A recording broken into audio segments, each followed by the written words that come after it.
Hi there! Welcome to my Star Wars Through the Years video series.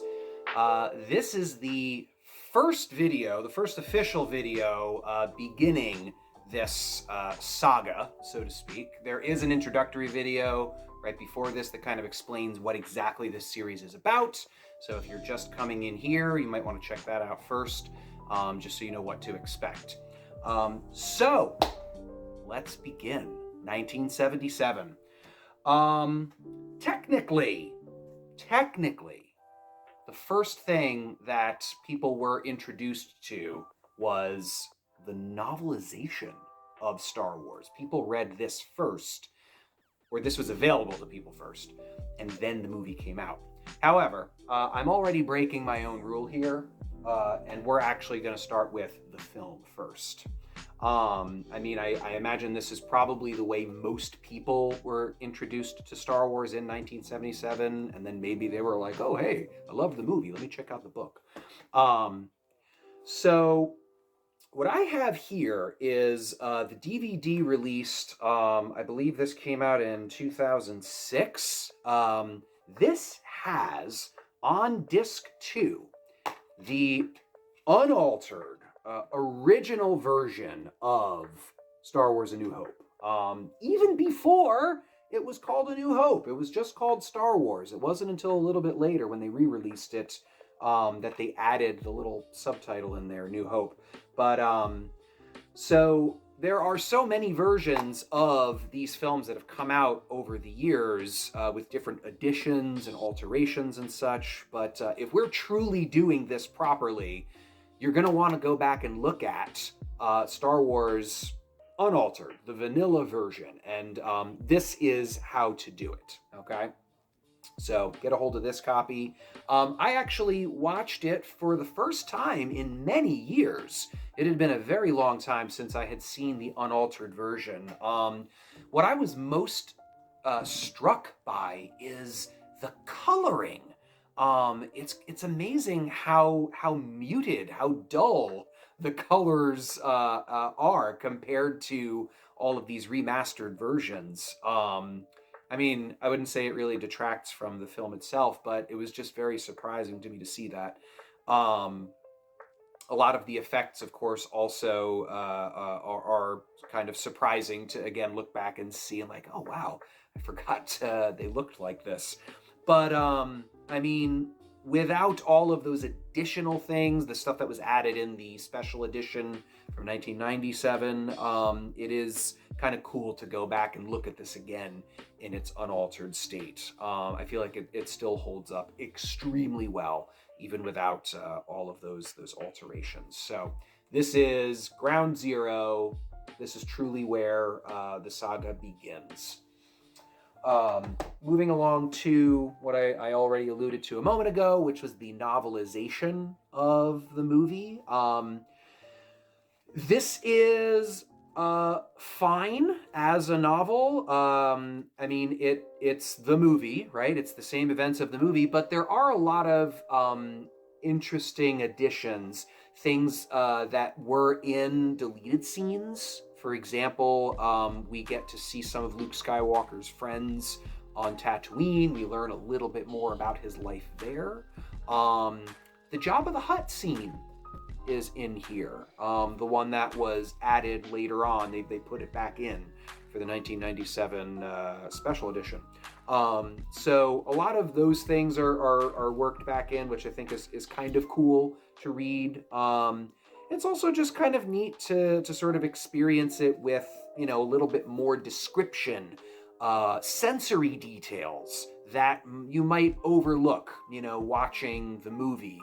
I never thought about how much it must have smelled bad in the garbage disposal, right? And, just the way that it's described in the novel just kind of makes you aware of those kinds of things. Overall, though, it's fine. It wasn't like great compared to what's to come. I'll talk about in a later video, but this one I think is serviceable. I also have it here. This is a really nice hardcover collection that has all three of the novelizations: New Hope, Empire Strikes Back, and Return of the Jedi. This is just an earlier edition that was released back in the 70s. So this just kind of has that kind of cool, like, you know, dime novel feel to it. So whatever your preference is there. Now, there was no shortage of ways to experience the movie other than watching the movie. This leads me to one of the more interesting oddities in my collection here. This is The Story of Star Wars. Yes, this is vinyl. This is a record, right? I almost didn't pick this up when I first listened to it on YouTube. I was just like, oh, so this is just like a condensed version of the movie. It does use the actual sounds and voice acting from the movie. It's literally the same exact recording, just set to a narration, all right? And like I said, it's shortened, right? The whole thing, I believe, is about 40 minutes long. And it comes with this nifty booklet inside. It's got some cool production photos here, all right? Now, the reason I did end up picking this up is because I was curious as to, like, well, was there really a market for this kind of thing? And then it occurred to me, the home video market wasn't really a thing yet in the late 70s. VHS wasn't really a thing yet. So, if you went to see Star Wars in the theater, that was it. You couldn't, you know, wait and just pick up a copy of the movie in a few months and watch it at home.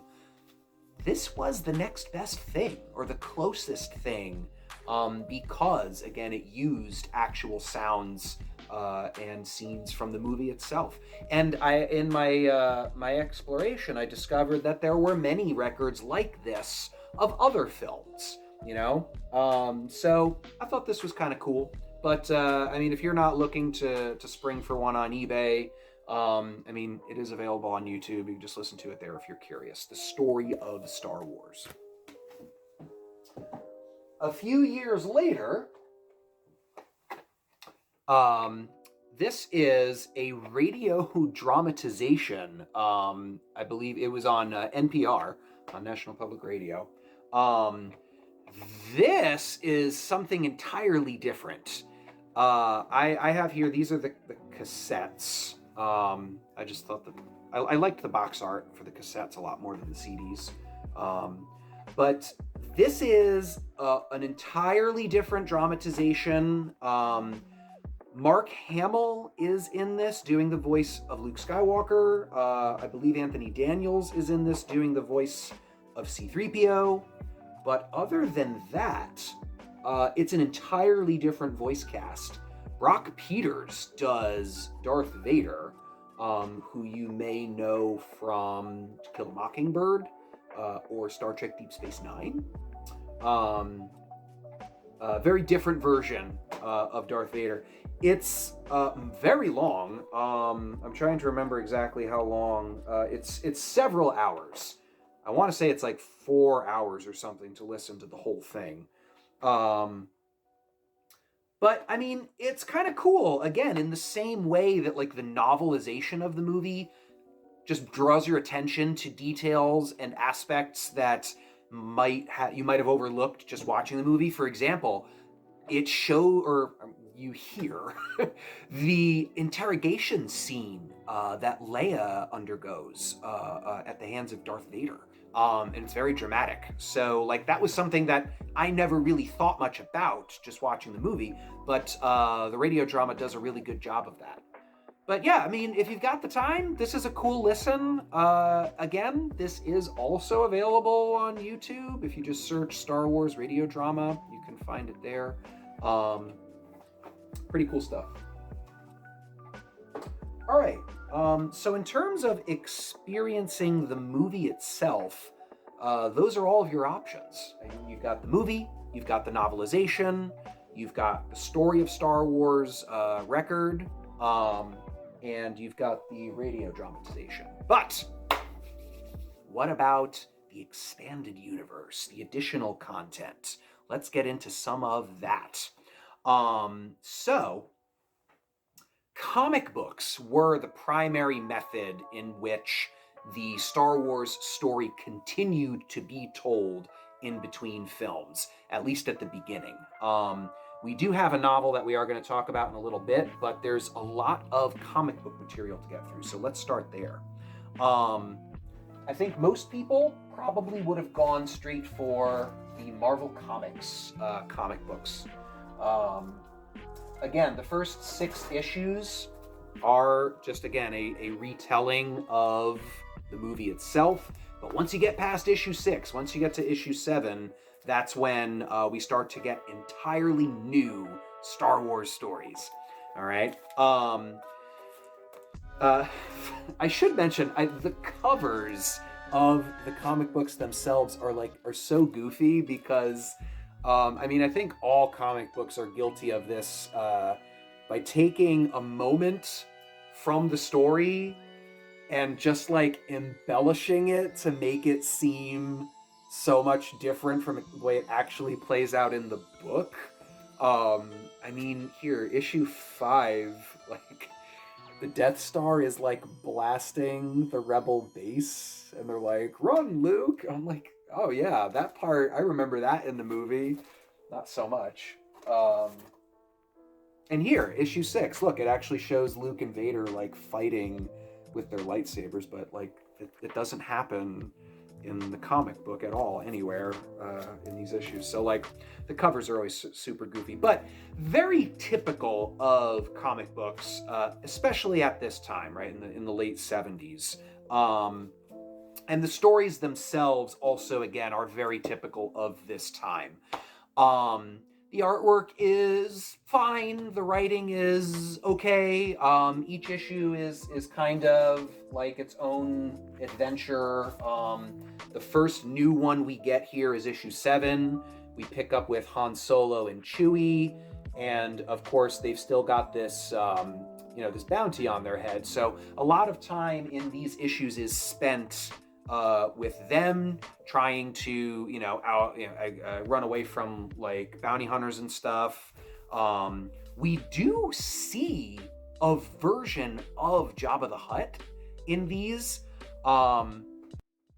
which of course is very different from the one that they finally show us in Return of the Jedi. And that's one of the really interesting things about all of this additional material is the people that were writing and drawing these comics and telling these stories, all they really had to go on was what was in the movie itself and in the script and even in some deleted scenes. But they never knew like what was going to like continue in the next movies. So Jabba the Hutt is a perfect example. To them, maybe they thought like, oh, that was probably just kind of a throwaway line and we'll never hear about Jabba the Hutt ever again. Let's make a version of Jabba the Hutt for the comic books. I mean, I think probably my favorite example of what was supposed to be a throwaway line, but then ended up becoming something all on its own is the Clone Wars.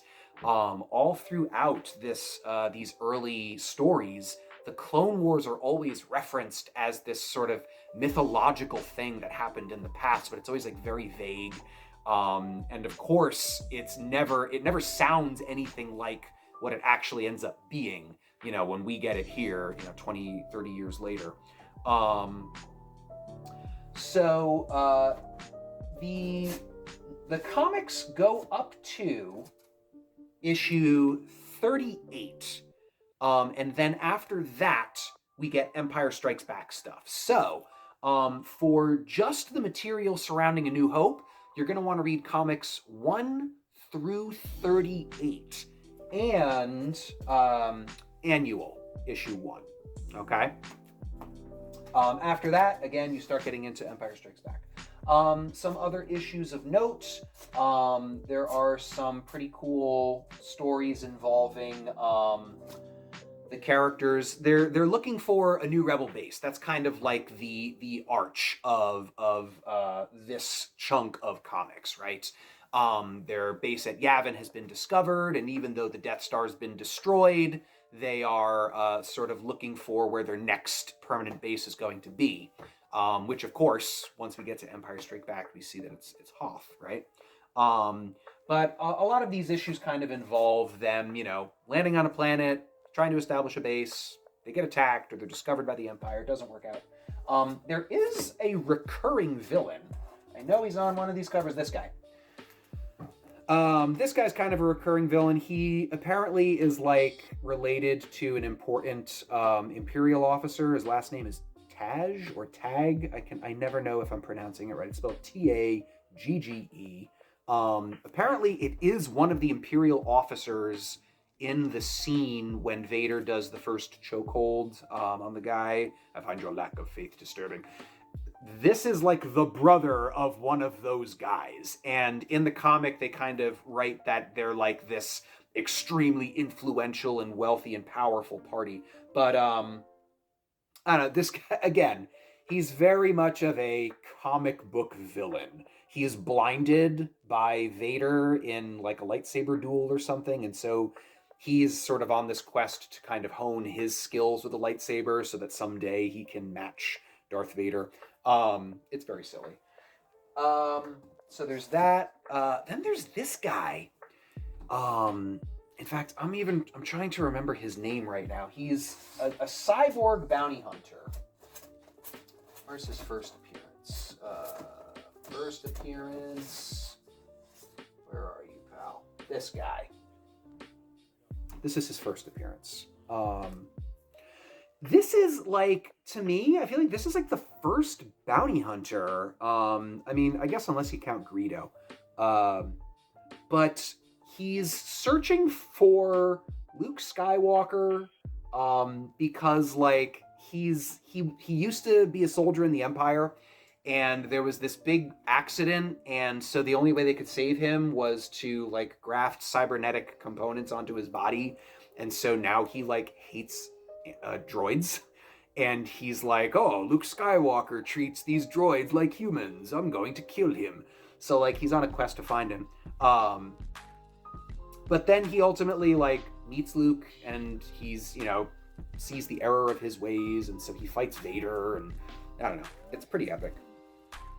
I guess the last thing I should talk about with this chunk of comic books is this character. I believe his name is Jackson, or Jax, the little rabbit guy. I know a lot of people aren't really a fan of him. The way people talked about him, I expected him to be all throughout the comics, but he's really only in the first, starting with issue 7 or 8. I think actually he first appears in issue 8. He's only in a few issues. I don't know why people make such a big deal about him. He is weird. He's a carnivorous rabbit guy. But I don't know. I didn't think he was really that obnoxious. So that's the Star Wars comics, the Marvel comics, issues 1 through 38. They're kind of fun. Nothing incredible, but certainly interesting. As you can see, I've got the issues themselves. I'm a collector in that sense. I like to have the books, but obviously you can get these. These are reprinted many times. There are many omnibusi, that you can get in trade paperbacks that have, a lot of them are called the classic Marvel years or the in the beginning. So there are a number of ways that you can read these comic books if you're interested. All right. So that's not the only comic books that you can read from this era. We also had, there was a magazine. It was called Pizzazz.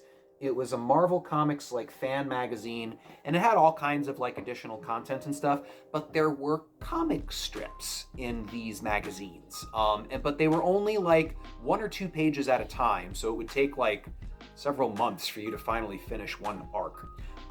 And so they are collected in a number of ways. I didn't go and get the actual Pizzazz magazines. There are these. This is one way you can do them.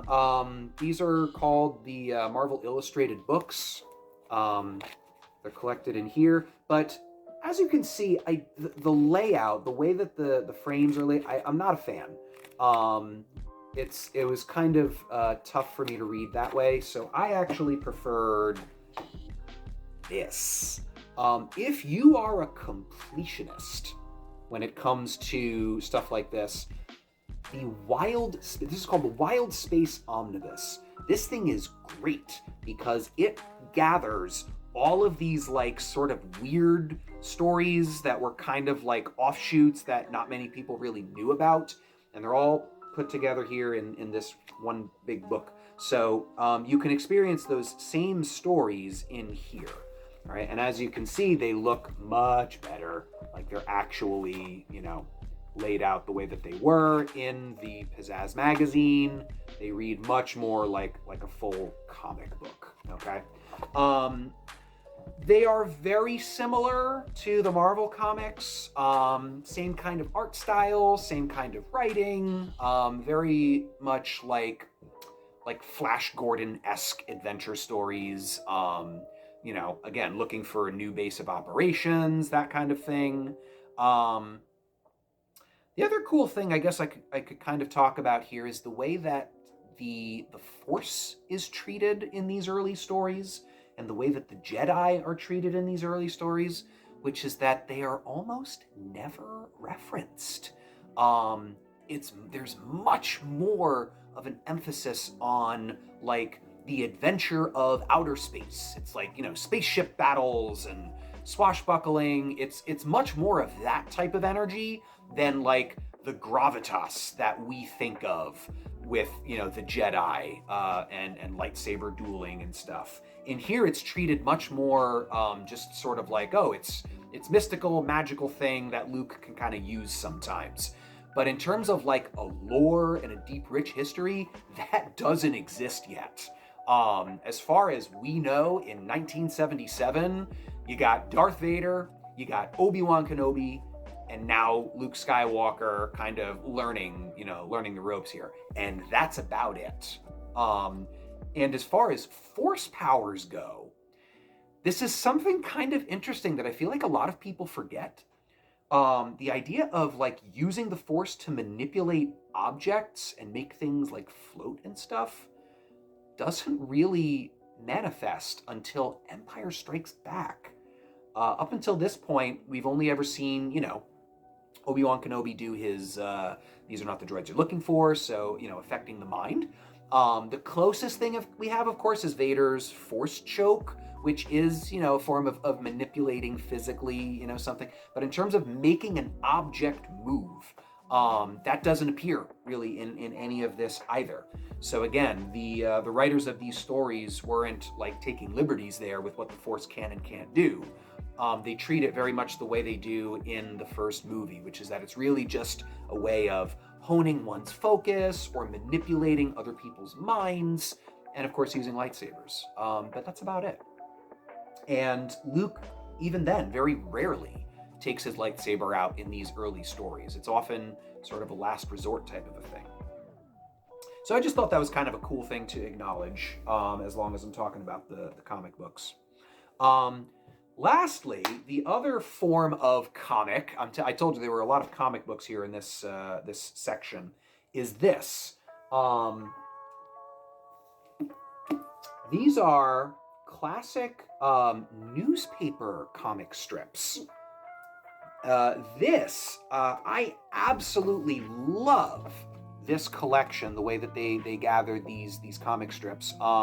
Also, I'm pretty sure this is one of the few ways that you can read these stories, but this is absolutely the ideal way to do it. Again, beautifully recreated here, laid out exactly the way that they were in these Sunday Times or weekly newspaper strips. I referenced Flash Gordon earlier. Nowhere more than in these strips that I think that is more clear, the influence of like Flash Gordon type imagery and storytelling. it's very charming, and even though the stories are like very basic, and even though like reading a comic strip from week to week, a lot of times there's like repetition at the end of the strip and then the beginning of the next strip. So in that regard, it is definitely simplistic, but like I don't know, the artwork is super cool. It's just very striking, and it feels like Star Wars, which really surprised me. I mean, look at that! Look at that panel of 3PO and R2 kind of floating out in space. Like really cool stuff. So I actually highly recommend, even for a casual Star Wars fan, this is the classic newspaper comics. It's in 3 volumes. We're only talking about the first volume here. So this is only content that would have been released just before Empire Strikes Back. But definitely worth, I think, having. Definitely worth picking up. Now, that being said, this is not the only way you can experience this. We also have, these are called Classic Star Wars, the early adventures. Dark Horse published these, I believe, in the 90s. But again, it's the same content that's in that big, heavy hardcover book. I do prefer that book because, again, these, they changed the layout and they also colorized all of them, which I think kind of spoils the aesthetic of the original work. I don't know, it's like, see, it just doesn't have the same feel to it. It just feels too, I don't know, modern, I guess. But I just don't like the way they changed the layout. It just, I feel like it doesn't flow as well, and it just doesn't look as good to me. However, I do like the covers. That was the main reason I got these. Is the covers really do a great job, sort of dramatizing the events that unfold in the stories. So like, pretty cool stuff. We also get a pre-Empire Strikes Back appearance of Boba Fett. Not his first appearance. We're going to talk about that. Oh, trust me. So this was kind of cool. So Star Wars: The Early Adventures, another really cool way to experience those newspaper strips. So that's what we've got in terms of comic books. We've got the Marvel Comics series. We've got the Pizzazz comic strips that appear here in the omnibus, and we've got the newspaper strip that is all collected right here. So that's comics. Novels. We have this guy. This is considered by many to be the first expanded universe novel in the Star Wars canon. Or I guess it's not really canon anymore, but this is Splinter of the Mind's Eye. I have mixed feelings about this book. I really wanted to like this book, and I didn't.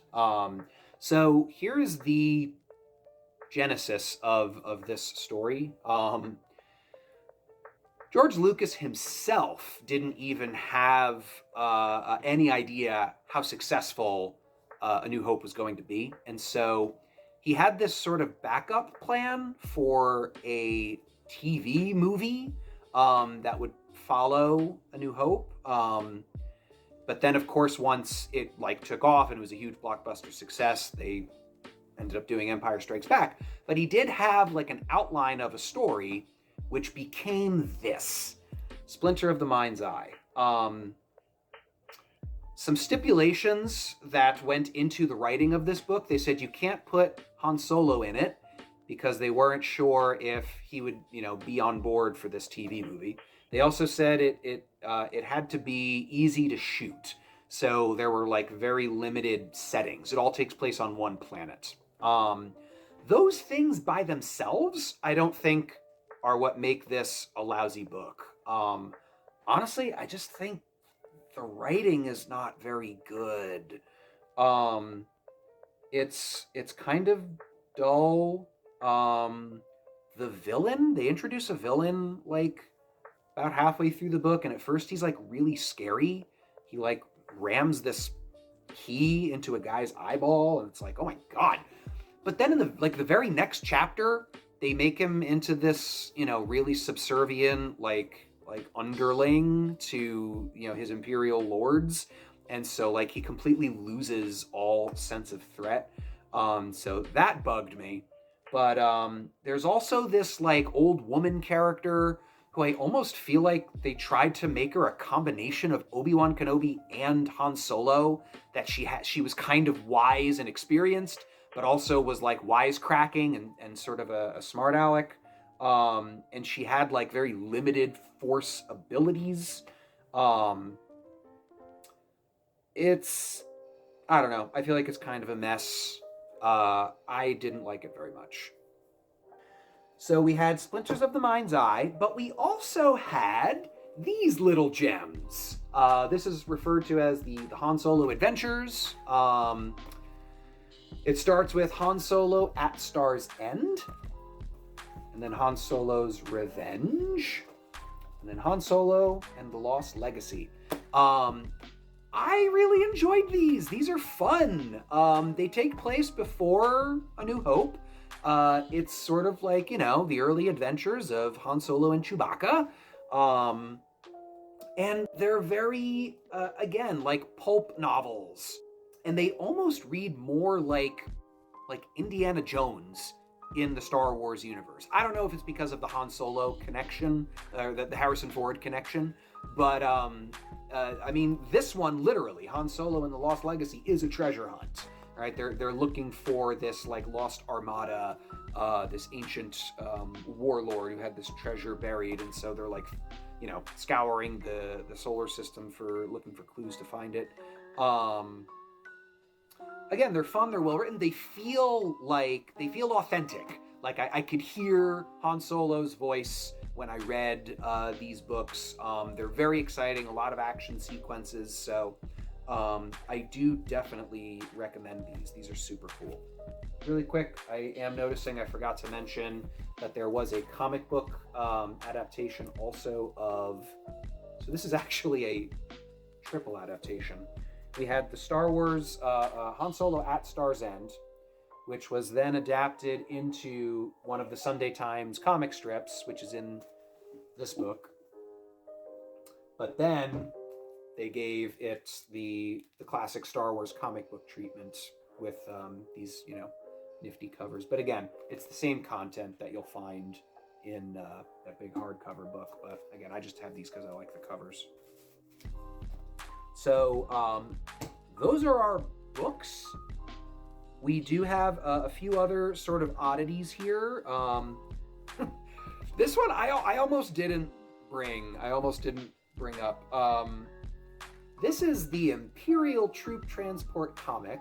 This came with one of the toys, the Imperial Troop Transporter, which eagle-eyed Star Wars fans would have seen in the episode of The Mandalorian from season 1. It's, exactly what you would expect to find packaged with a toy. But it's just kind of like, here's what the stormtroopers were doing when they were looking for the droids on Tatooine. So it shows them like attacking the sand crawler.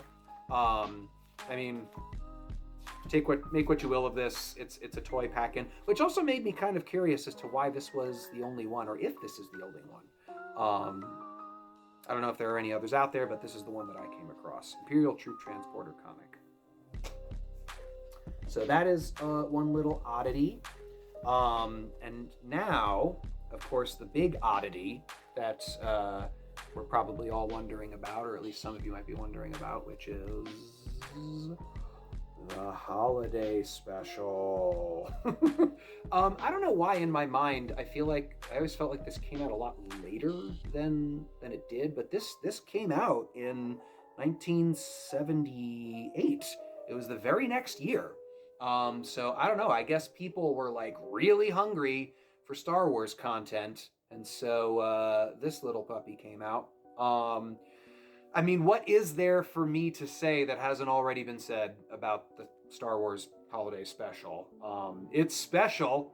If you've never seen it before, I I feel like everybody should experience the Star Wars Holiday Special at some point. It's hard to explain if you don't know what it is or if you've never seen it. It's like it's a who's who of celebrity cameos. I mean, B. Arthur is in it, singing in a cantina bar. Art Carney is in it, and he comes and visits Chewbacca's family. I mean, in terms of lore, I mean, this is the first time we see the Wookiees' homeworld, and like the way that you see it in Episode 3 comes from this. So like, that's something. We get our very first look at Boba Fett, so that also is kind of remarkable, albeit in animated form. Yes, the holiday special has an animated segment. So I guess it's kind of worth watching for those things. But I mean, just know what you're getting into. Just get ready for a good laugh, because like this thing is something else. Princess Leia sings at the end. There's a lot of singing in it. What else? The first the first like 10 or 15 minutes of the thing, it's just like Wookiees all growling at each other with like no subtitles or anything, and there's no character there yet who can kind of translate the way like Han Solo does. So I almost imagine they're like on set filming this, and somebody's like, "Yeah, maybe we should have had some character here to translate." But there it is. It's incredible. Watch it. It's on YouTube, I think. I made this. If you're wondering where this packaging came from, I sort of photoshopped a bunch of other fan-made covers together until I made one that I was happy with. So that's what this is, if anyone's wondering. So Star Wars Holiday Special. It's special. We do get one video game in these early years. And again, I am cheating a little bit because the Star Wars arcade technically didn't come out until 1983, but I am lumping it with this content here. How do we experience the Star Wars arcade? Well, obviously, if you've got the money and the space, you can find one online. They do make One Up Arcade is a company that makes modern arcades, and they have a pretty impressive Star Wars arcade cabinet that actually collects all three of the original Star Wars arcades. But the original sit down arcade cabinet is just like super cool. And if you are lucky enough to have an arcade nearby, a retro arcade, I highly recommend going and playing. I am fortunate enough, I live near Morristown, New Jersey, so the Game Vault, as of this recording, does have a sit down arcade of the original Star Wars video game. If that's off the table, if you are unable to experience it that way, and you have a GameCube, on Star Wars Rogue Squadron 3 Rebel Strike, all three of the classic arcade games are unlockables. So this is a cool way to kind of experience it at home. So the game itself, I love it. It's very much, again, a product of its time. It is vector graphics against a black backdrop, so it really, really plays well to that idea of like an outer space, space flight game. And you're in an X-wing. It's the Death Star trench run.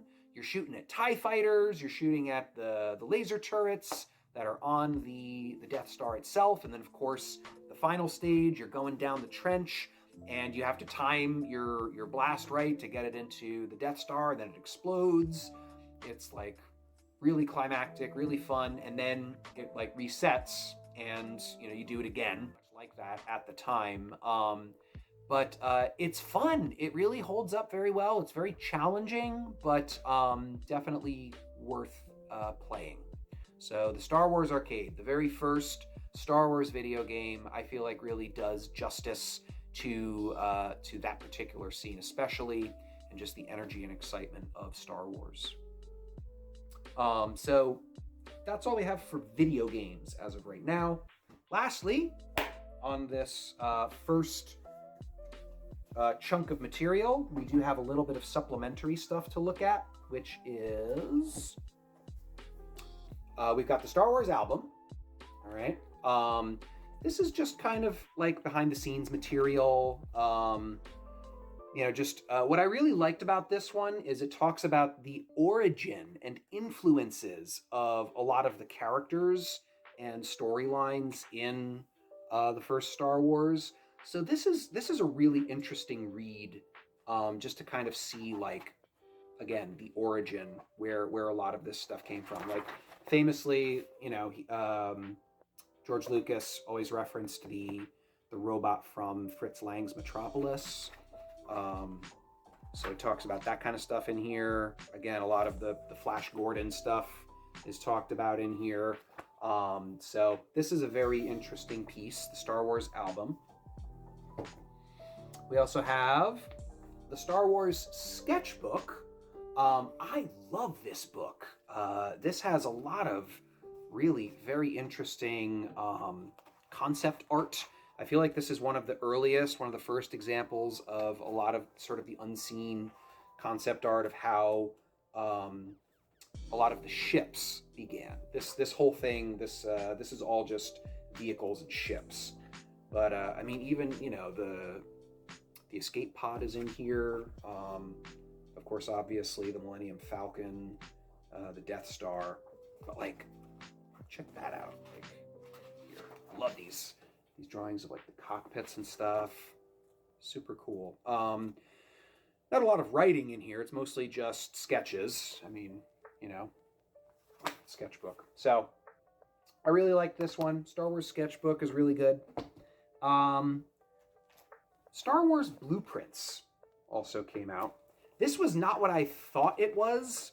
When I first heard the name Star Wars Blueprints, I thought it was literally going to be like blueprints of the ships from like a fictional perspective. Like you could actually see the layout of the Millennium Falcon, but it's not that at all. They are blueprints, but they are blueprints of like the sets themselves. And they're like production blueprints for scale, and how they actually, the materials and things that they used to build.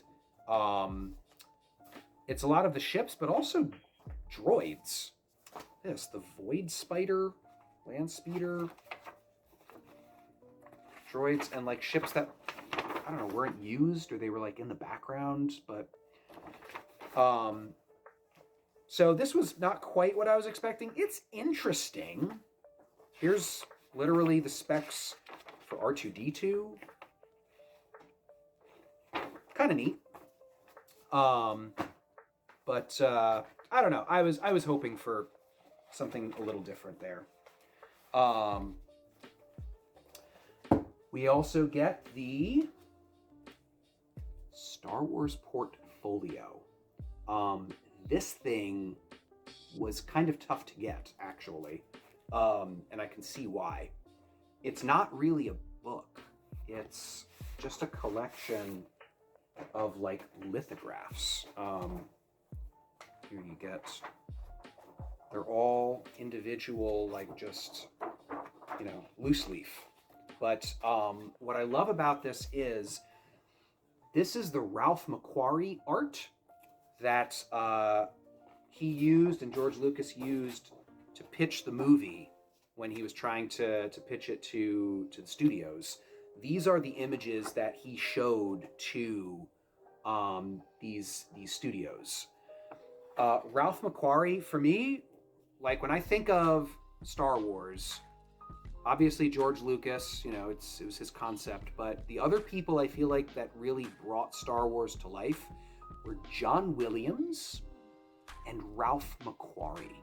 And it's this artwork, I mean, is just absolutely stunning. I mean, the cantina, you know, some of the first artwork ever, Millennium Falcon. Again, from the fighter's perspective in the cockpits, like just I could go on and on about this artwork. I absolutely love. I'm so happy I got a hold of this portfolio. This is one of the most interesting pieces. A stormtrooper with a lightsaber in some of the early drafts.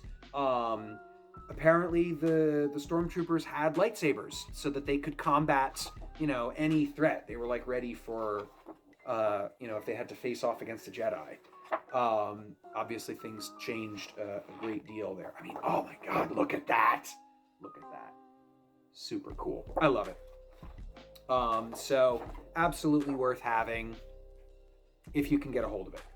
Star Wars portfolio. Finally, I have here, this is The Art of Star Wars. Now, what I have here, this is actually a re-release from the 90s, but the only thing that's different is the cover. The content inside is exactly the same as the one that would have been released in the early 70s. The whole script is in here, as well as, again, a ton of concept art. All right, a lot of very interesting behind the scenes stuff. You know, all the posters and things that were released to advertise the film. Really great stuff. This is actually a pretty easy book to get a hold of. So if you do like this kind of stuff, definitely recommend it. So that is the additional content that we get from this era of Star Wars. All right, so Art of Star Wars, Star Wars portfolio, Star Wars blueprints, the sketchbook, and the album. All very interesting and different perspectives. I'll kind of give some good information. All right, ladies and gentlemen, that was our first video, our first chunk of content. I'm looking at the runtime for this. Oh my God, we're up to almost 1 hour. I spoke way more than I meant to or expected to, but I don't know. Hopefully you'll be into it. I'm gonna probably post this exactly as is and not really edit it. But so that was a lot of stuff that we just talked about, and folks, that's just the tip of the iceberg. There is so much more to come. Hopefully I will have the Empire Strikes Back video up very soon. But I'm still trying to get a hold of a few items. But once I do, I'll have that video up right away. And then Return of the Jedi. And then, boy, after that, that's when things are really going to explode. So, this is the Star Wars Through the Years video series. May the Force be with you. Until next time.